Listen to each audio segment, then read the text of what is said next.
WBJEE 2026-এর তোমাদের decentralised counselling এর notice publish হয়ে গেছে। তো এখানে তোমাদের কিভাবে ডিসেন্ট্রালাইজড কাউন্সিলিং হবে পুরো প্রসেস তোমাদের বলা হয়েছে, বাট তোমাদের কখন থেকে কোন ডেটে তোমাদের কাউন্সিলিং স্টার্ট হবে সেটা বলা নেই। শুধু কি কি কি প্রসেস তোমাদের ফলো করতে হবে, কিভাবে তোমরা রেজিস্টার করবে, আর কারা ডিসেন্ট্রালাইজড কাউন্সিলিং এ পার্টিসিপেট করতে পারবে, এই নোটিশে তোমাদের সেগুলোই বলা আছে। তো তোমাদের পুরো প্রসেস সম্বন্ধে আমি তোমাদের বলবো, তোমাদের কি কি প্রসেস ফলো করতে হবে আর কারা এখানে পার্টিসিপেট করতে পারবে। তো আমি প্রথমে বলে রাখি কারা এখানে পার্টিসিপেট করতে পারবে। WBJEE ডিসেন্ট্রালাইজড কাউন্সিলিং তোমাদের অবশ্যই WB 2026-এ র্যাঙ্ক কার্ড লাগবে বা মেরিট র্যাঙ্ক, বা তোমরা যদি জিএমএনস দিয়ে থাকো তাহলে তোমাদের জিএমএনস এর র্যাঙ্ক কার্ড লাগবে তোমাদের 2026-এর। বা তোমাদের যদি 10+2 থাকে মেরিট ক্যান্ডিডেট, তোমরা তো মেরিট ক্যান্ডিডেট যদি তোমরা থাকো তাহলে তোমরা পার্টিসিপেট করতে পারবে। যদি তোমাদের পারমিট করা হয় তাহলে তোমরা পার্টিসিপেট করতে পারো। আর কারা পার্টিসিপেট করতে পারবে না ডিসেন্ট্রালাইজড কাউন্সিলিং এ, তোমরা যদি WBJEE 2026 সেন্ট্রালাইজড কাউন্সিলিং বা অনলাইন কাউন্সিলিং এ কোনো কলেজে এডমিশন নিয়ে থাকো তাহলে তোমরা আর এই ডিসেন্ট্রালাইজড কাউন্সিলিং এ পার্টিসিপেট করতে পারবে না। তো তোমাদের প্রথমে কিভাবে তোমরা কাউন্সিলিং এ পার্টিসিপেট করবে, সো তোমাদের প্রথমে WBJEE পোর্টালে তোমাদের রেজিস্ট্রেশন করতে হবে। এখানে বলা আছে register under WBJEE portal for decentralised counselling. তারপর তোমাদের ডাটা ভেরিফিকেশন বা প্রোফাইল ক্রিয়েশন তোমাদের করতে হবে। তারপর তোমাদের কিছু ডকুমেন্ট আপলোড করতে হতে পারে।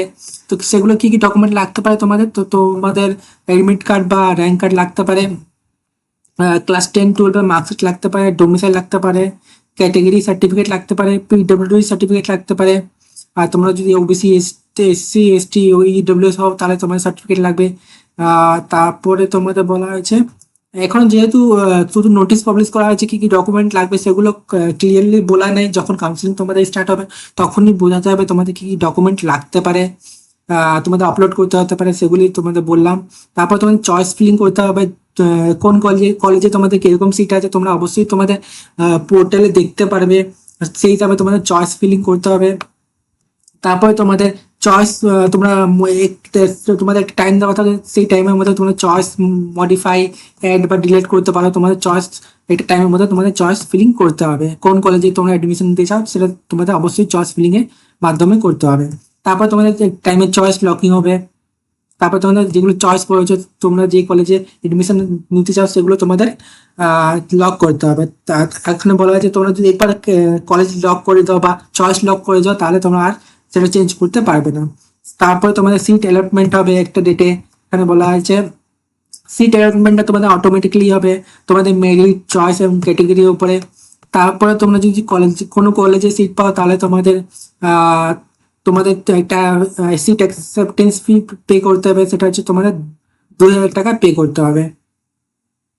আর তারপর তোমাদের একটা তোমাদের তারপর একটা এডমিশন রিসিপ্ট বা প্রভিশনাল এডমিশন রিসিপ্ট বের হবে। এখানে বলা আছে after successful payment provisional admission receipt will be generated. তারপরে তোমাদের কি করতে হবে, তারপরে সেই রিসিপ্টটা নিয়ে গিয়ে তোমাদের রিপোর্ট করতে হবে তোমাদের যে কলেজ সিট তোমরা তোমাদের অ্যালার্ট হবে সেই কলেজে তোমাদের ডকুমেন্ট ভেরিফিকেশন করাতে হবে। এখানে বলা আছে ডকুমেন্ট ভেরিফিকেশন তোমাদের কলেজে ফিজিক্যালি গিয়ে করাতে হবে ডকুমেন্ট ভেরিফিকেশন। তারপর তোমাদের কলেজের তরফ থেকে তোমাদের এডমিশন কনফার্ম করা হবে।